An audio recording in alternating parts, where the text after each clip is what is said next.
ছাদ বাগানের এই মালটা গাছটিতে ঝুলছে থোকা থোকা মালটা। দেখলে মনে হবে এ যেন বাণিজ্যিক বাগানের কোনো একটি গাছের ফলের চিত্র। আসলে তা নয়, এটি রুফটপ গার্ডেনার চ্যানেলের ছাদ বাগানের মালটা গাছের একটি চিত্র। হ্যালো বন্ধুরা, রুফটপ গার্ডেনার চ্যানেলে আপনাদের সবাইকে স্বাগত। আজকে আমি এমন একটি সারের প্রস্তুত প্রণালী এবং প্রয়োগ পদ্ধতি নিয়ে আলোচনা করব, যেটি মাল্টা, কমলা এবং সাইট্রাস জাতীয় গাছে প্রয়োগের ফলে গাছের ফলগুলো দ্রুত বৃদ্ধি পাবে, ফলের মিষ্টতা ও রসের পরিমাণ বৃদ্ধি পাবে, ফলের ফেটে যাওয়া, হলুদ হয়ে ঝরে পড়া ইত্যাদি সমস্যার সমাধান হবে। তাহলে কি সেই সার, যে সার প্রয়োগের ফলে এত সমস্যার সমাধান হবে? চলুন বন্ধুরা, দেখে নেওয়া যাক সেই সার আমরা কিভাবে প্রস্তুত করব এবং প্রস্তুত করে কিভাবেই আমরা আমাদের ছাদ বাগানের টবে সেই সার প্রয়োগ করব। গাছের শক্তিশালী এই সারটি তৈরি করতে যে উপাদানগুলো লাগবে তার মধ্যে অন্যতম একটি উপাদান হচ্ছে মিশ্র সুষম সার। যারা মিশ্র সুষম সার প্রস্তুত করতে জানেন না, আমি আমার ভিডিওর ডেসক্রিপশন বক্সে লিংক দিয়ে দিব, আপনারা সেখান থেকে দেখে তৈরি করে নিতে পারবেন।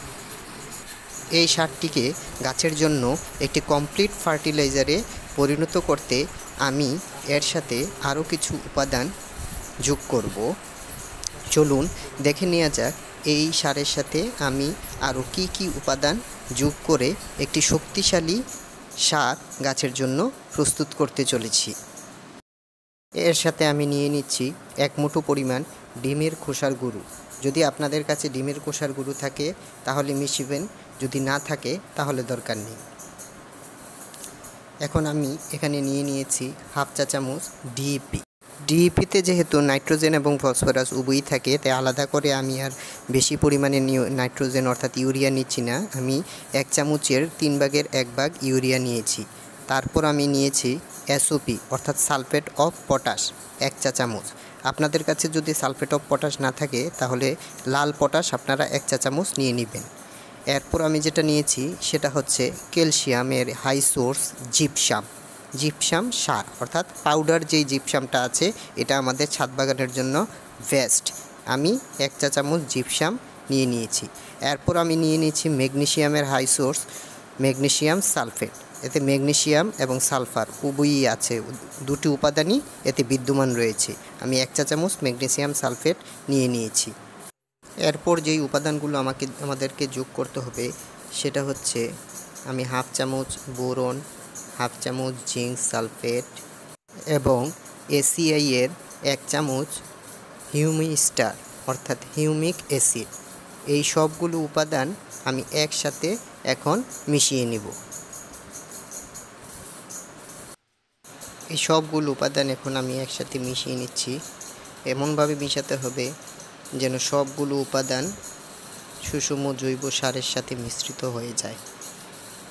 আমার মিশানো শেষ হওয়ার পর তারপর আমি আপনাদেরকে আমার যেই 40 লিটারের টব আছে সেই টবটিতে প্রয়োগ করে দেখাবো।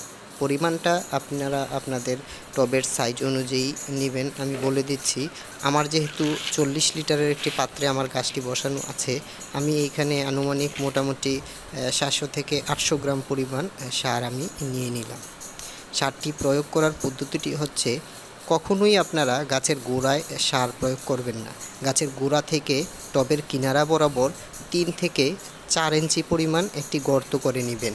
তারপর সেই গর্তে মিশ্র সারটি হাতে করে ভালোভাবে ছড়িয়ে যেই মাটিটা আমাদের এক্সট্রা এসেছে সেই মাটিটা আবার চারিদিকে দিয়ে ভালোভাবে মিশ্রিত করে টবের মাটির সাথে মিশিয়ে দিতে হবে।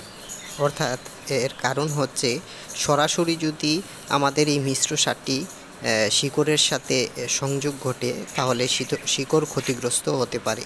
তাই আমরা মাটির সাথে মিশিয়ে দেব যেন শিকড়ের কোনো রকম কোনো ক্ষতি না হয়।